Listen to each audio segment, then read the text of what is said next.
Bismillahirrahmanirrahim. Assalamualaikum warahmatullahi wabarakatuh.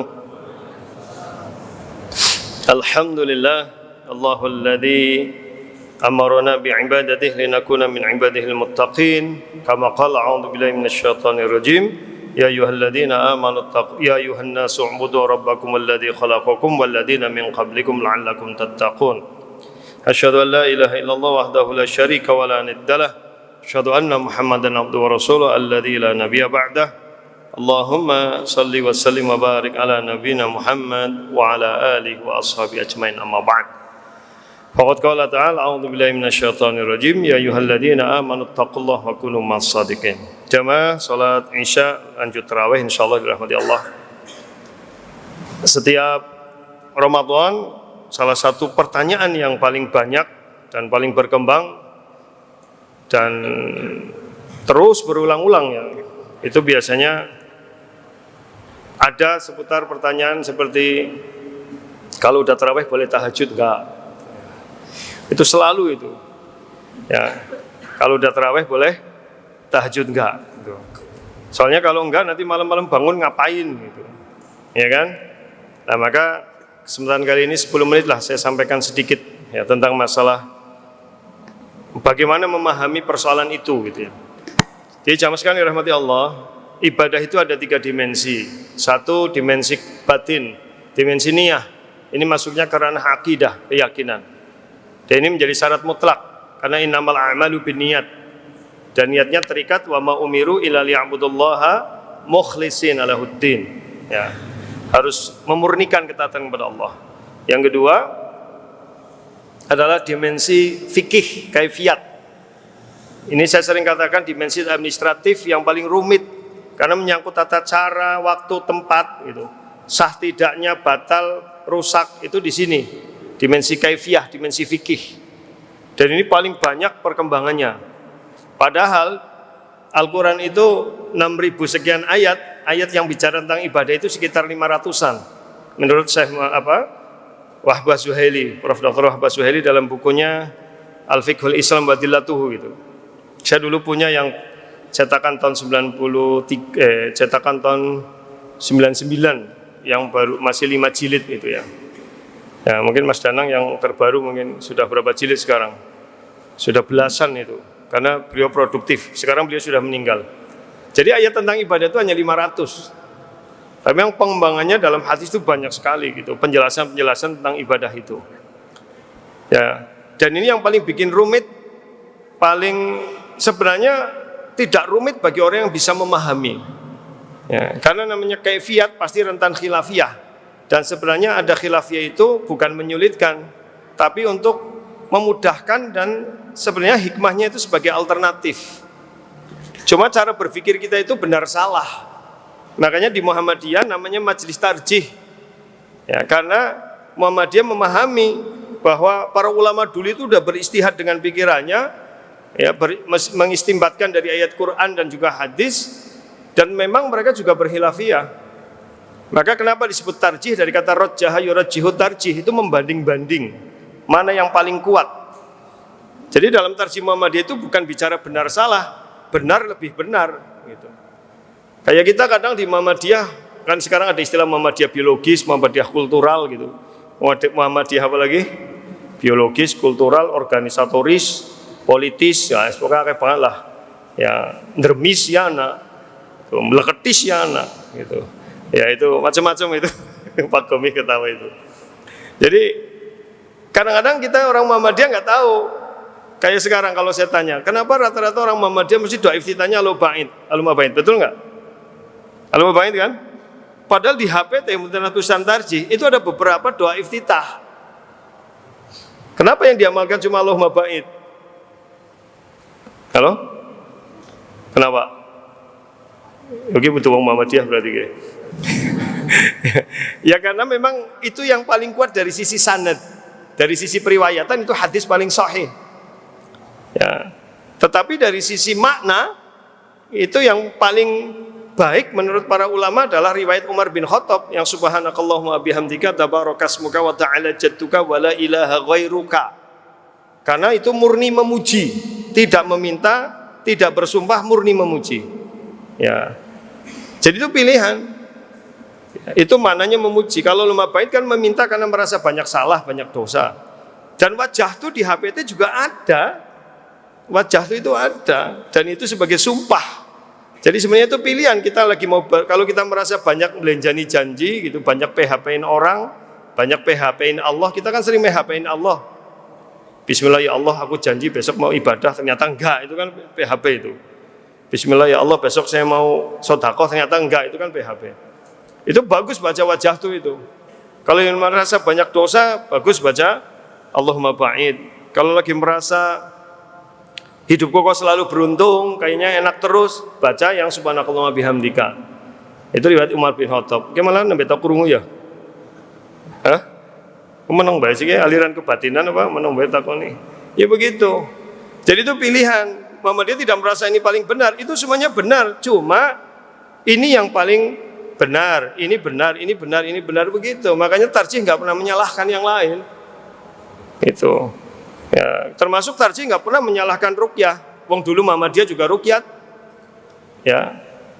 Asyamu as-shaumu wal fitru birru'yati wala mani'a bil hisab. Itu jelas teksnya dalam HPT. Yang namanya puasa dan hari raya itu dengan ruqyah, tapi tidak mengapa dengan hisab.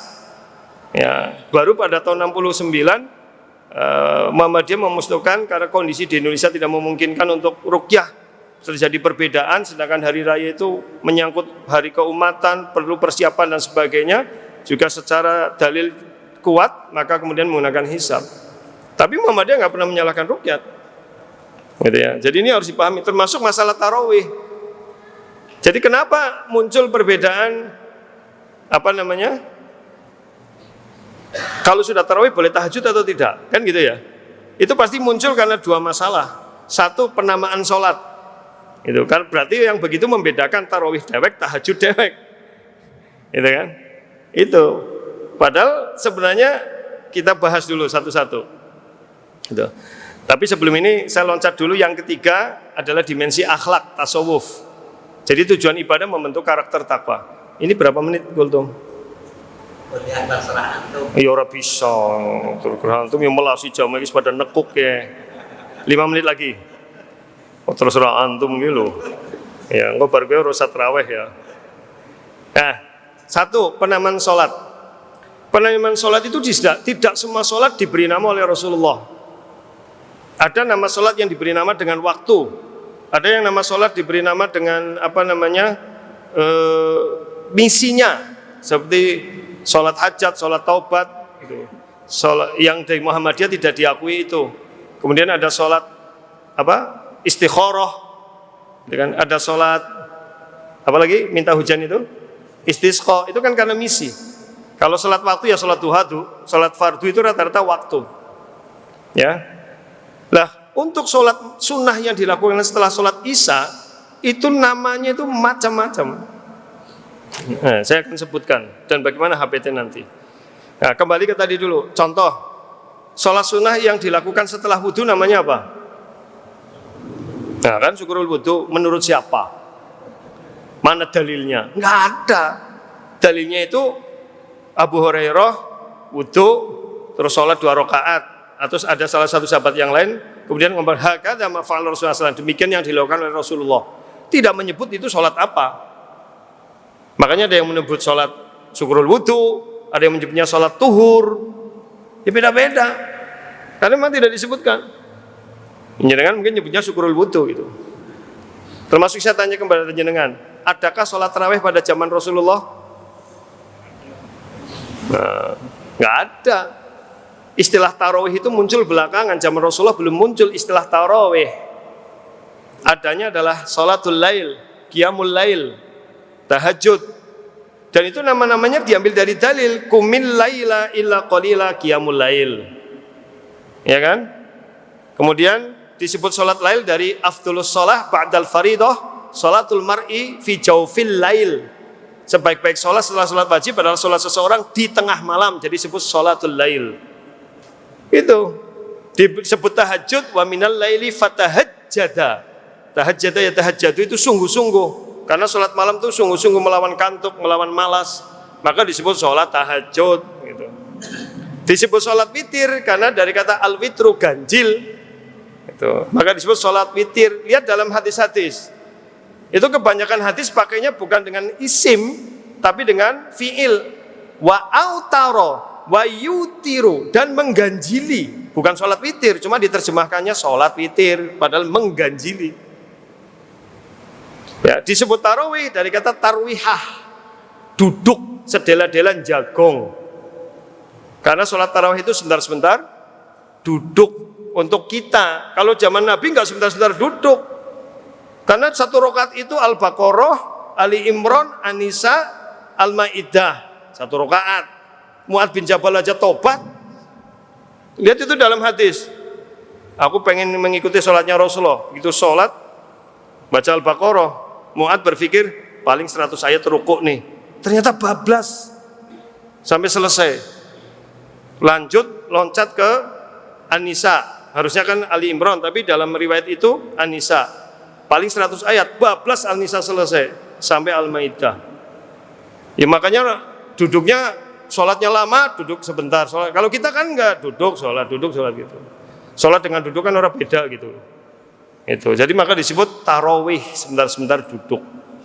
Ya bisa dipahami ini ya. Kemudian di HPT itu nama semua sholat sama. Mau sholat lail, mau tahajud, mau witir, mau tarawih, sama sholat sunnah yang dilakukan setelah isya sampai fajar. Adapun yang mengatakan harus tidur dulu tahajud itu pendapat minoritas ulama. Buka Al-Mawsu'ah Al-Kuwaitiyah Al-Fiqhiyah itu. Ustaz Danang nanti buka jelasin di sini. Mumpung lulusan Mesir Anyaran, Pak. Ini Ustaz Danang ini lulusan Mesir Anyaran, isi gres, isi mampu-mampu himar lah. Masih mampu full ini, full Mesir. Ada suruh buka. Ya, jadi yang namanya di Muhammadiyah itu sholat lail, sholat tahajud, sholat apa tadi? Witir, sholat tarawih sama. Syarat harus tidur itu hanya pendapat minoritas ulama. Mayoritas ulama berpendapat sholat tahajud tidak ada syarat tidur. Jelas itu? Halo? Ya sepura-pura jelas ya kenal lah. Ya, ini biar jelas ini. Oke. Itu benar masalah sholat. Jadi otomatis karena udah memberi nama sholat beda, ya otomatis jadi beda. Paham nggak? Kalau yang mengatakan sholat tahajud harus bangun tidur dulu, itu berpendapat begitu, ya maka otomatis setelah tarawih ada tahajud. Nah di Muhammadiyah tidak ada, wong sama kok. Disebut sholat witir itu dalam Muhammadiyah tidak dipahami dua. Satu, sholat khusus yang di akhir, yang berjumlah ganjil, ya, atau jumlah total sholat malam yang bilangannya ganjil. Itu juga witir. Kedua, kenapa bisa terjadi perbedaan? Kedua, ini saya berusaha objektif, tidak berat sebelah. Saya akan menyebutkan semua pendapat. Yang kedua adalah perbedaan apakah jumlah rakaat itu terbatas atau tidak. Itu. Bagi yang berpendapat jumlah rakaat tidak terbatas, dan itu pernah dilakukan di Masjidil Haram. Masjidil Haram itu pernah 36 rakaat, Pak. Pernah 40 pada zaman khalifah tertentu. Karena mereka tidak mampu sholatnya lama seperti Rasulullah, maka mereka sholatnya pendek-pendek tapi rakaatnya diperbanyak. Karena mereka termasuk pendapat sekarang oleh mayoritas ulama Hambali, berpendapat sholat tarawih itu tidak ada batasannya. Itu. Alasan mereka, ada alasannya. Alasannya Rasulullah pernah sholat 11 rakaat, pernah 13, pernah 15 rakaat. Itu menunjukkan dengan berbeda-beda itu berarti tidak terbatas. Tapi kenapa Rasulullah cuma segitu? Karena waktunya nggak cukup. Rasul itu kadang pernah sholat dari tengah malam sampai menjelang sahur, habis isya sampai menjelang sahur, saking lamanya.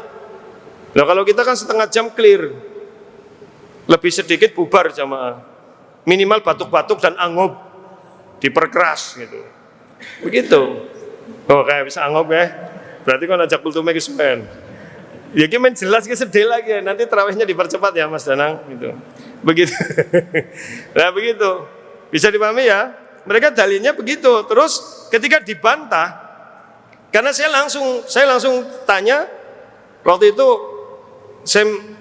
kita kedatangan salah satu dekan dari universitas di Jeddah, King Malik Abdul Aziz atau apalah, datang ke kita. Terus pas Ramadan saya ajak ceramah di UMP, saya ajak ceramah di dinas perdagangan, saya ajak ceramah di alun-alun dan saya nerjemah. Nah dia waktu di alun-alun itu menyampaikan bahwa sholat tarawih itu tidak ada jumlah bilangannya. Wah nyong langsung marah kayak, kebanyakan jamaahnya Muhammadiyah kan, waduh nyong gak wani ustad apa gitu. Padahal ini dari Saudi, dia dekan. Ya. Kemudian saya tanya, loh itu dengan hadis Aisyah, ya, maka Nabi SAW fi Ramadan wala fi ghairi Ramadan min ihda asyrata rakaatan. Rasulullah itu tidak pernah sholat malam baik di Ramadan di luar Ramadan lebih dari 11 rakaat. Ini kan jelas dalilnya. Apa kata dia? Dalam kaidah bahasa Arab, kata-kata seperti itu tidak mesti pasti 11. Itu menunjukkan aghlabiyah, kebanyakan. Nah, ya sudah, wong-wong Arab sih ngomong, yang jelas kalah bahasa Arab. Oh begitu, iya sudah. Dengan dasar itu, karena dia tidak membatasi jumlah bilangan apa? Rakaat sholat malam, maka bagi dia habis tarawih ya bisa tahajud. Bisa dipahami? Bagi yang berpendapat jumlah rakaat tidak terbatas, ya sudah, itu satu pendapat, tidak ada masalah. Silahkan berpendapat begitu. Muhammadiyah juga tidak pernah menyalahkan, kan itu tapi bagi Muhammadiyah itu tidak kuat gitu. Yang kedua, yang berpendapat bahwa sholat malam terbatas termasuk Muhammadiyah. Itu karena berdasarkan dalil-dalil yang ada, misalkan ini, Rasul itu sholat malam banyak Pak, kadang dari sepertiga malam, kadang tengah malam, kadang awal malam. Karena waktu sholat malam bisa 3 waktu, atamah setelah Isya sampai sepertiga malam pertama, nisfil lail setengah malam, sulusil lail akhir sepertiga malam terakhir. Dan yang paling utama sepertiga malam terakhir. Dan Rasulullah pernah melakukan semuanya. Apa hikmahnya? Supaya kita tidak sulit. Itu pilihan. Itu loh. Ya coba kalau Rasulullah sholat malamnya sepertiga malam terus, kita yang kelenger Pak. Kan kita kelas beleketir. Kalau sholat malamnya harus bar Isya pulang jam 2 pagi harus bangun tarawih, teler semua kita. Gitu kan? Ya, makanya banyak Rasulullah kadang sholat di awal, kadang di tengah, kadang di akhir itu. Dan Rasulullah sholat tarawihnya juga variatif. 443 pernah riwayat Aisyah. 222 pernah nih riwayat Ibnu Majah, riwayat Abu Daud. Dari hadisnya ini dari Khalid Al-Juhani, annahu qala al-armuqanna salat Rasulullah SAW. Aku benar-benar akan memperhatikan sholat Rasulullah. Jadi dia sengaja begadang pengen lihat Rasulullah sholat malam kayak apa. Ini diriwayatkan oleh Imam Abu Daud dalam bab fi sholatil lail, dan Imam Ibnu Majah dalam bab maja'a fi kam yusalli bil lail. Ya. Kemudian ternyata beliau menjumpai Rasulullah itu bangun malam, ya, atau sholat malam, bukan bangunan, sholat malam dimulai dengan 2 rakaat ringan-ringan. Yang dimaksud sholat iftitah.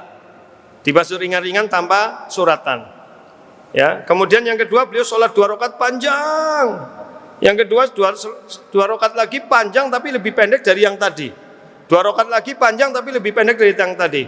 2 rakaat lagi panjang tapi lebih pendek dari yang tadi. 2 rakaat lagi panjang lebih pendek dari yang tadi. Dan wa autaro bi rakaatin, dan mengganjili dengan 1 rakaat. Jadi total berapa? 13. 2 iftitah. Itu 22. Dan itu di HPT aja ada. Makanya Muhammadiyah memilih 2, bisa 443, bisa 2222. Tapi Rasulullah pernah 9 rakaat dur. Rakaat ke-8 tahiyat awal, rakaat ke-9 tahiyat akhir. Berani? Kelenger, imamnya ya kelalen ke rakaat kepriwa ge. 9 rakaat full Rasulullah pernah melakukan. Ya, tapi kita kan mengikutinya sulit. Ya mau lagi 4 rakaat aja kadang imam bingung guys, rakaat kepira ya. Itu. Coba kalau 9, kan ada yang tekniknya Allahu Akbar jenenge tekuk siji. Allahu Akbar takuk loro lang kersa ngontong gitu. Ya itu kan. Jadi itu makanya itu Rasulullah pernah melakukan. Apakah kita harus mengikuti? Dengan Rasulullah banyak melakukan cara sholat, kita memilih dan tarjih memilih yang memudahkan umat 443 dan 22221. Maka dibuka di HPT. Begitu. Ya, lah didasarkan hadis-hadis itu Muhammadiyah memandang ini 11 atau 13 rakaat, sehingga sholat tarawih 11 atau 13 rakaat dengan sholat iftitah. Begitu. Jadi otomatis kalau Muhammadiyah memahami sholat lail, sholat tarawih, sholat tahajud, sholat witir sama, ya setelah tarawih tidak ada tahajud. Kalau mau pilihan, mau sholat di awal bersama imam, atau tengah malam dan sepertiga akhir sendirian. Pertanyaannya lebih utama mana? Kalau dari sisi waktu, lebih utama sepertiga malam terakhir. Tapi dari sisi kebaikan pahala, lebih utama yang berjamaah bersama imam.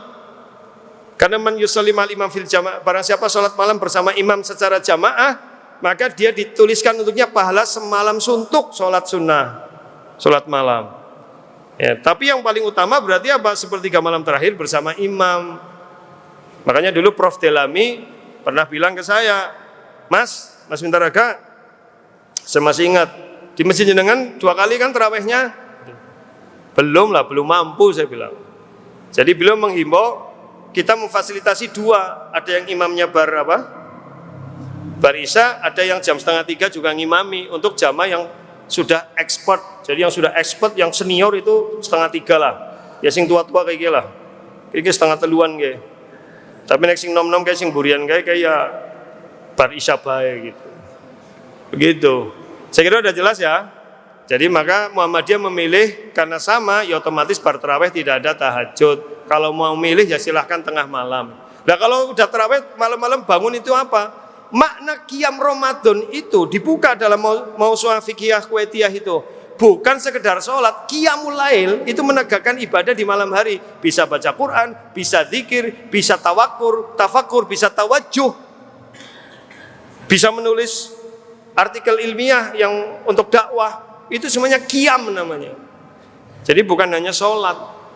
Jadi nggak ada masalah. Saya kira itu mudah-mudahan kalau diterangkan ini bisa 2 SKS ya cukup, mudah-mudahan bermanfaat ya. Dan hari ini saya menghimbau karena ini masjid pusat Muhammadiyah ya, seyogyanya sholat iftitahnya dilakukan secara berjamaah berdasarkan hadis-hadis yang sahih. Ketika Rasulullah SAW, Ibnu Abbas itu nginap di rumahnya bibinya Maimunah dan pengen tahu seperti apa sholatnya Rasulullah.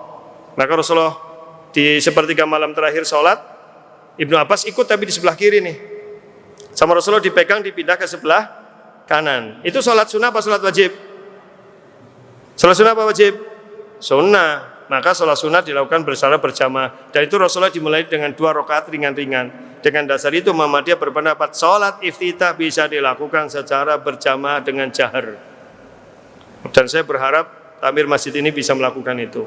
Karena ini sebagai kiblat. Kemarin saya beberapa ngisi di ranting-ranting, masjid ranting saja sudah berjamaah dan jahar kok, masa pusat Muhammadiyah ora. Ya sudah, tapi monggo itu takmirnya. Ya silahkan kalau mau seperti sedia kala ya monggo sholat dewek-dewek, tapi kalau mau berjamaah menurut saya lebih baik. Bagi yang berpendapat berbeda, tidak usah montong-montong, tidak usah mengatakan bid'ah, silahkan minggir di belakang, sudah selesai tinggal ikut, selesai masalah. Halo? Yang masalah itu sing padu ora taraweh. Paham ya? Sing masalah gue sing puasa ora melu bada, itu masalah.